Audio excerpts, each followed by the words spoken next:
Bismillahirrahmanirrahim. Assalamualaikum warahmatullahi wabarakatuh. Alhamdulillahi rabbil alamin. Wassalatu wassalamu ala sayyidil mursalin wa ala alihi wa ashabihi ajma'in. Allahumma taqabbal minna innaka antas sami'ul alim wa tub alaina innaka antat tawwabur rahim. Allahumma barik lana fi syahri Ramadan wa a'inna fihi 'ala as-siyami wal qiyami wa ghaddil basari wa hifdzil lisan. Ya Allah, terimalah segala amal ibadah yang telah kami lakukan dan ampunkanlah segala dosa kami. Berkatilah kami pada bulan yang mulia ini. Bantulah kami untuk kuat berpuasa, hebat mendirikan malam-malamnya. Bantulah kami untuk menundukkan pandangan dari melihat yang haram dan menjaga lidah dari bercakap perkara-perkara dusta dan tidak baik. Tuan-tuan dan puan-puan yang dirahmati Allah Subhanahu wa taala, membaca satu kisah tentang seorang sahabat Nabi sallallahu alaihi wasallam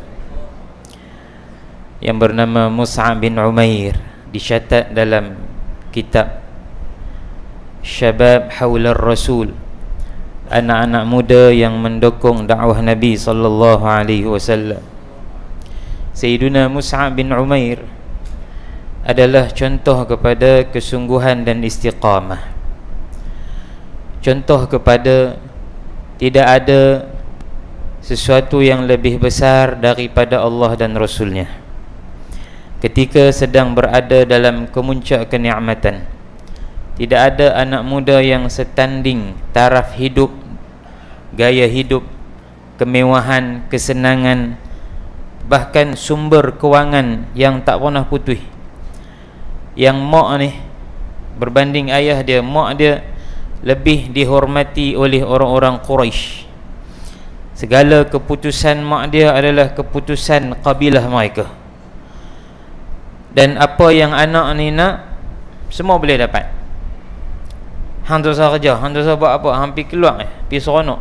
Nak apa habaq kat mak. Sya-Allah. Namun Allah berkehendak untuk anak muda ini beriman. Mendengar tentang Nabi sallallahu alaihi wasallam, ketika itu baru beberapa orang sahaja beriman, masih dalam keadaan sembunyi. Terus cahaya iman tu masuk ke dalam jiwa dia. Kali pertama dibawa jumpa Nabi sallallahu alaihi wasallam, masuk ke rumah Al-Arqam bin Abil Arqam, mendengar ayat-ayat Al-Quran yang dibacakan, terus dunia menjadi kecil dalam hati dia. Mak dia mula melihat perubahan dia yang tak peduli dah dengan kemewahan. Mak dia tak tahu lagi, dia duduk sembunyi Islam dia. Tapi mak dia duduk perasan dia ni kuih, pakaian pun taklah elok sangat dah, duduk pakai sebelum ni duduk cari hak elok-elok lah. Minyak wangi yang mahal dia pun dia dah simpan dah. Tinggallah suatu hari pak menakan dia nampak dia keluar daripada rumah yang menjadi pusat dakwah Nabi sallallahu alaihi wasallam yang terawal di kota Mekah.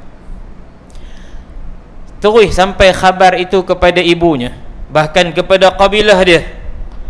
Ini adalah berita yang sangat mengejutkan mereka. Lantas mereka mengambil keputusan, tanggalkan segala kemewahan dia, bahkan kurung dia, ikat dia. Lagi tak keluar daripada agama Muhammad, lagi itulah, selama itulah hang tak boleh rasa apa pun daripada keseronokan dunia. Tapi dia hanya senyum, tuan-tuan dan puan-puan.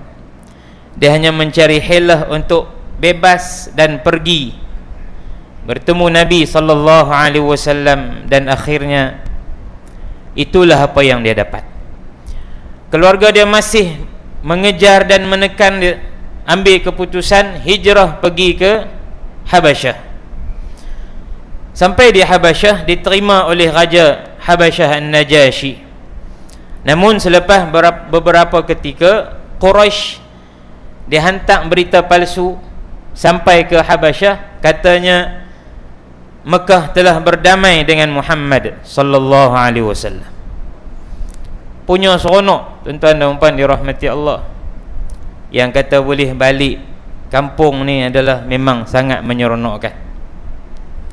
Bersiap seronok wada', ucap selamat tinggal kepada Najasyi dan orang-orang di Habasyah. Pulang ke Mekah, elok dekat nak sampai, rupanya berita tu tak betul. Mau tak mau dia masuk juga. Terus dihina, diseksa, sehinggalah Nabi SAW selepas peristiwa Bai'ah Aqabah yang pertama, Nabi hantar dia pergi ke Madinah. Pi buat apa tuan-tuan dan puan? Ni anak muda. Tapi kerana istiqamah dan mujahadah, dia dilantik sebagai duta pertama Nabi, duta pertama kerajaan Islam, walau masih lemah Islam ketika itu. Pergi ke Madinah buat apa tuan-tuan dan puan? Sebagai pendakwah yang memasukkan Islam dalam semua rumah yang ada di Madinah. Walau belum beriman semua, tapi sudah mendapat khabar yang betul tentang Nabi. Maka ketika Nabi SAW sampai ke Madinah dalam peristiwa hijrah, Nabi tidak ditentang secara bersemuka dan terang-terangan, kecuali beberapa orang munafik yang menyimpan kebencian mereka terhadap Nabi. Kejayaan ini adalah hasil daripada kesungguhan anak muda, seorang yang kuat hubungan dia dengan Allah. Bila di kalangan pembesar Madinah, Aus dan Khazraj, di antaranya Sa'd bin Ubadah radhiyallahu taala anhu, dia ni seorang yang gagah, anak muda, tapi jadi ketua daripada kabilah dia. Satu hari dia dihasut oleh beberapa orang Madinah untuk mengusir Mus'ab daripada Madinah. Dia kata, hang duk biar budak Mekah ni duk pecah belah habis kita, pakat tinggal habis agama nenek moyang. Pasal apa? Tak buat apa. Dia pun bawa pedang dia, pi terus ke tempat majlis yang Sayyidina Mus'ab sedang berdakwah. Bila sampai, dia kata, uskut ya fata Makkah, diamlah wahai anak muda Mekah. Ukhruj min Yathrib, hang keluar segera daripada Yathrib. Ketika itu namanya Yathrib, bukan lagi Madinah. Engkau telah porak-porandakan Madinah. Dengan tenang kata Mus'ab, ya Sayyidah Khazraj, kamu orang yang pandai, orang yang berakal. Mahu tak aku beri satu pilihan kepada kamu? Engkau duduk dengar apa yang aku nak cakap dulu. Kalau aku salah, hang hambat aku lala ni juga. Tapi kalau aku betul, hang kena beriman. Terus dia kata, ansafta, betul? Kan dia orang besar ni lagu tu lah. Kena kata, hampa bukan cerdik ke? Bukan cerdik ke? Macam mana nak naik taraf hidup masyarakat, rakyat macam mana? Kau naik cukai sikit, hanu sikit, ani sikit, lama-lama kaya lah rakyat tu. Bila tanya hampa cerdik ke tak, siapa pun akan terpanggil. Rasa, takkan aku tak cerdik. Duduk. Bila duduk, dengar Al-Quran yang dibaca tidak ada kesalahannya, maka terus dia kata, asabta, sangat betul apa yang kamu sebut. Maka sekarang aku bersaksi bahawa la ilaha illallah Muhammadur Rasulullah. Subhanallah. Mus'ab ini tuan-tuan dan puan dirahmati Allah, cerita dia kita kena baca ke anak-anak kita. Kita kena baca. Hari ini zaman anak muda hanya seronok tak tentu hala. Seronok Sagi kau ni famous sat, 1,000. Sagi kau ni pula famous, 1,000. Sagi kau ni menyanyi sedap, pakat seronok. Sagi kau ni jual baju, pakat gila. Sagi kau ni jual kasut, pakat terekam. Tak terah hidup. Minta maaf, bukan semua. hampir kita kehilangan apa yang pegang kita hari ini sebenarnya. Apa yang pegang kita? Dia melanda semua tuan-tuan, dalam sekolah agama pun, sekolah tahfiz, sekolah apa-apa, habaqlah. Kerana internet dia ceroboh semua. Dia tak berhenti dekat pagar sekolah tahfiz. Dia tak berhenti depan muka anak-anak tahfiz, anak-anak mengaji sekolah agama. Tak, dia tembus semua. Tembus semua. Kita kena cerita, kena bangkitkan idola mereka dan juga kita.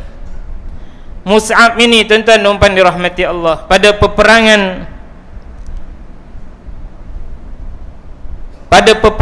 Uhud, Nabi melantiknya sekali lagi untuk memegang liwa panji tentera Islam selepas dia berjaya memegang liwa atau panji tentera Islam dalam peperangan Badar. Mai perang Uhud, Allah uji dengan kekalahan pada pusingan yang kedua. Apa yang berlaku setelah sekumpulan pemanah Islam turun tinggal tempat yang Nabi wasiat jangan tinggal?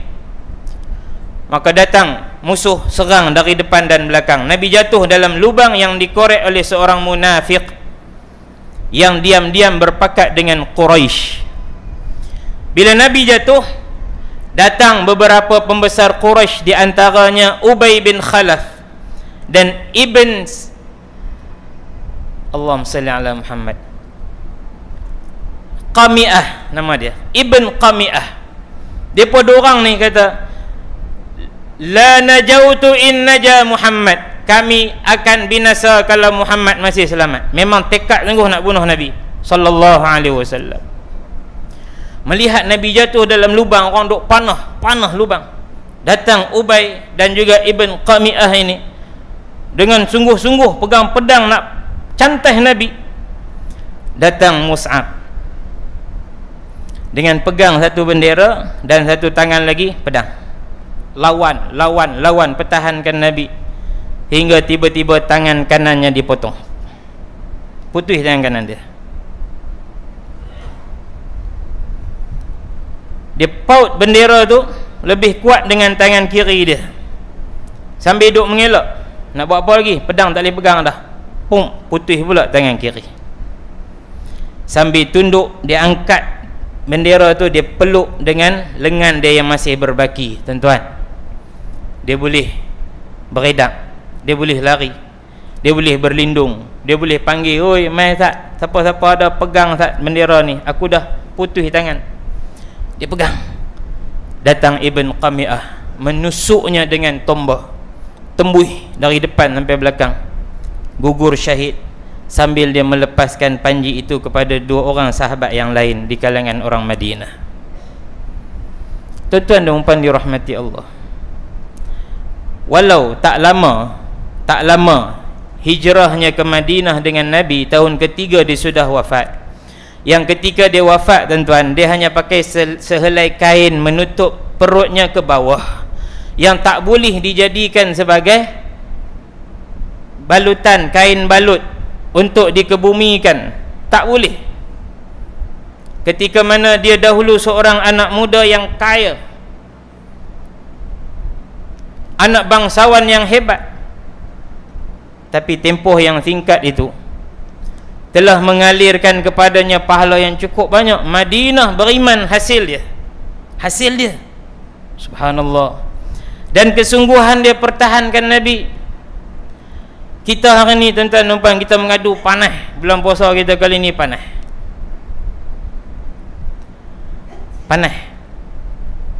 Saya kata tadi, panas-panas pun, kalau orang habaq mentabak viral, kita berdiri. Tak tahu, saya tak pernah rasa beza viral dengan tak viral ni. Tapi bila tengok orang pakak ramai berdiri, pergi berdiri, saya tengok orang ramai berdiri lagi saya lari. Saya pun heran. Cendoi pun boleh berdiri lama. Kita jangan berasa terlalu selesa dengan kemudahan dunia kita. Rumah kita elok dah, kereta kita elok dah, apa semua kita elok, kita rasa cukup dah. Amalan kita tak elok lagi, tuan-tuan. Amalan kita tak elok. Hal dunia kita panas, hujan lebat, ribut kita sampai. Tapi kalau Allah panggil panas-panas lagu ni, lohong asak nak mai tu berkira-kira lah, ya Allah. Tu tadi satu tok bilai masjid tu duk beletiak sebelum Jumaat tadi, kata hampa semayanglah bagi habis. Hampa nak pergi mana? Tarawih ni bukan selalu. Kita ni nak letih kerana Islam ni tak mau ni teruk. Nak berasa lenguh lutut kerana Islam tu tak mau. Habis darah dah kita tak tumpah dah. Siapa pernah tumpah darah kerana Islam? Siang ikan ada kot, potong buluh lemang ke, makan tangan sikit ada. Tapi kerana Islam nak tumpah darah tak ada. Kerana Islam nak peluh payah tak banyak. Tapi hai dunia kita, kalau anak muda nak tukar exhaust elok dah, tapi nak tukar peluh bercerau, tangan ni makan kuku lah, makan kulit hitam legam tangan dengan minyak, tak apa. Dunia kita usaha. Allah panggil kita, bila azan kita tak sampai. Hak ni rugi. Kita nak masuk syurga macam mana? Nak masuk syurga macam mana? Kata Nabi SAW, wa idza sa'altum fas'alul firdausal a'la. Kalau hampa nak minta, hampa minta firdaus, syurga firdaus paling tinggi. Boleh kita minta. Tapi kalau tak buat apa, boleh dapat ke? Ni Pak Cik nak martabak viral 3 biji, sebiji RM7 lah ni. Duit tak bawa, boleh dapat tak? Tak dapat. Cakap minta saja. Ala inna sil'atallahi ghaliyah, ala inna sil'atallahil jannah. Ketahuilah bahawa barang dagangan Allah itu mahal, dan barang dagangan Allah itu adalah syurga. Nas'alullaha ta'ala al-jannah al-firdaus al-a'la. Kita mohon Allah bagi kita syurga firdaus yang paling tinggi. Wa na'udzu bihi minan nar. Kita mohon berlindung dengan Allah daripada api neraka. Inilah waktunya yang kita kena minta dan kita kena buat supaya permintaan kita diperkenankan oleh Allah Subhanahu wa ta'ala. Yaqulullahu ta'ala, innal ladzina qalu rabbuna Allah thumma istaqamu tatanazzalu alaihimul malaikatu alla takhafu wa la tahzanu wa abshiru bil jannati allati kuntum tu'adun.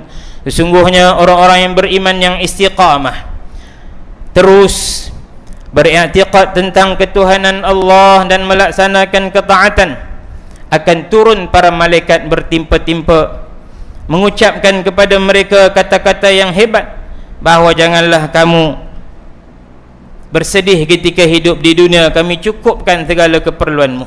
Dan jangan pula kamu bimbang ketika dibangkitkan di akhirat, syurga adalah milik kamu.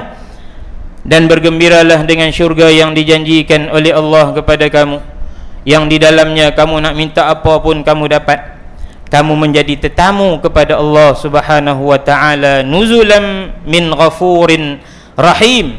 Kamu duduk di bawah naungan Allah yang maha pengampun dan maha penyayang. Wallahu a'lam. Sallallahu ala sayyidina Muhammad wa ala alihi wa sahbihi wa sallam. Walhamdulillahi rabbil alamin. Assalamualaikum warahmatullahi wabarakatuh.